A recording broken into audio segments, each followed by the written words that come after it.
அப்படிங்கிறத நீங்களே கண்கூட பார்க்கலாம். இப்போ யாராவது எக்ஸாம்ஸ்க்கு ப்ரிப்பேர் பண்ணுறீங்க ஸ்டூடெண்ட்ஸ்னாலும் இந்த டைமில் எழுந்திரிச்சு உட்காந்து படித்து பாருங்களேன், உங்களுடைய அந்த ஒரு எஃபிஷியன்சி ரொம்ப ஜாஸ்தியாக இருக்கும்.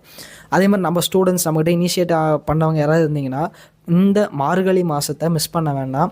கரெக்டாக காலையில் ஒரு 3 மணிக்கெல்லாம் எந்திரிச்சு ரெஃப்ரெஷ் ஆகிட்டு ஒரு 3:30க்குள்ளே நீங்கள் பயிற்சிகளில் உட்காந்து நல்லபடியாக பொறுமையாக நிதானமாக பண்ணி அதுக்கப்புறம் உங்களோட படிக்கிற வேலையோ இல்லை நீங்கள் வந்து ஏதாவது பாடல்கள் சித்தர் பாடல்கள் பார்க்கணும் படிக்கணும் அப்படின்னு இருந்தாலோ இல்லை எக்ஸாம்ஸ்க்கு ப்ரிப்பேர் பண்ணுறீங்க இல்லை நம்மக்கிட்ட நிறைய டிஎன்பிஎஸ்சி ஸ்டூடெண்ட்ஸ் யூபிஎஸ்சி ஸ்டூடெண்ட்ஸ் ஆஸ்பிரன்ஸ்லாம் இருக்கீங்க.